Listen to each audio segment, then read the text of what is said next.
Car కమలం కలిస్తే అనేటివి. ఇది కూడా ఒక కుట్ర.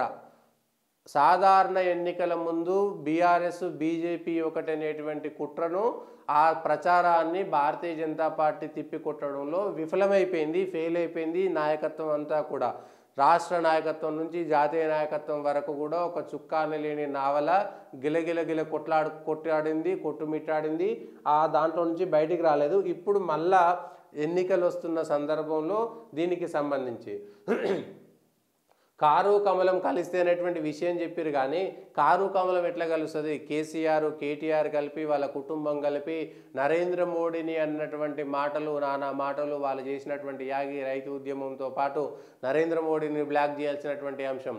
నరేంద్ర మోడీ నిజామాబాద్లో పసుపు బోర్డు ఇచ్చినప్పుడు ప్రకటించినప్పుడు నరేంద్ర మోడీ చాలా స్పష్టంగా ప్రధానమంత్రి ఎన్నికల ముందు జరిగినటువంటి సభలో కేసీఆర్ నా కొడుకుని నేను ముఖ్యమంత్రి చేసుకుంటా, దయచేసి సహకరించండి అంటే మీకు మాకు సంబంధం లేదనేటువంటి విషయాన్ని స్పష్టంగా చెప్పిన అనేటువంటిది. ఎందుకంటే దీంట్లో కేసీఆర్కు సంబంధించిన దాంట్లో కాంగ్రెస్ ఒక అంశాన్ని చెప్పింది. కేసీఆర్ కేటీఆర్ను ముఖ్యమంత్రి చేస్తా అంటే కేంద్రం యొక్క అవసరం ఏముంది, మోడీ అవసరం ఏముంది అనేటువంటి విషయాన్ని చెప్పారు. కానీ దాంట్లో ఎన్నుకున్నటువంటి మతలబులు కిటుకులు అనేటివి అందరికీ తెలిసినటువంటి అంశమే.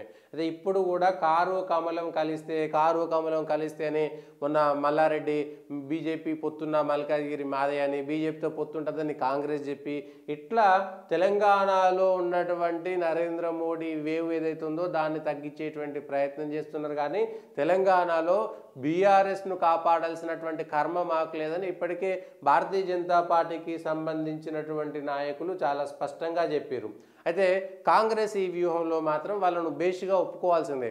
కాంగ్రెస్ చాలా స్పష్టంగా బీజేపీ బీఆర్ఎస్ ఒకటే అనేటువంటిది ప్రజల్లోకి తీసుకెళ్తుంది, నమ్మించగలుగుతుంది కాంగ్రెస్. కానీ బీజేపీ దాన్ని తిప్పికొట్టడంలో విఫలమవుతుంది. ఇప్పుడు బీఆర్ఎస్ ఏమీ చేయలేనటువంటి పరిస్థితి.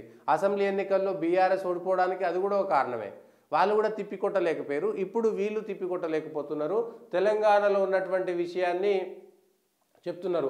తెలంగాణలో బీఆర్ఎస్ అస్తిత్వం పోవాలని బీజేపీ కోరుకుంటుంది. అప్పుడు రాష్ట్ర రాజకీయాలు కాంగ్రెస్ బీజేపీ మధ్య కేంద్రీకృతం అవుతాయి.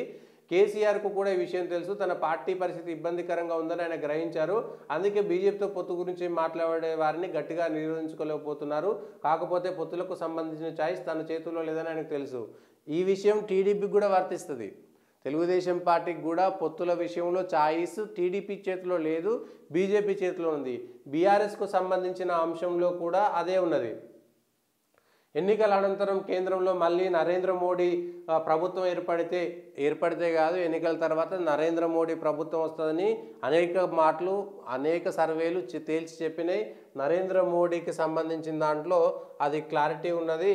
నరేంద్ర మోడీ చెప్పింది కూడా అదే ఉంది.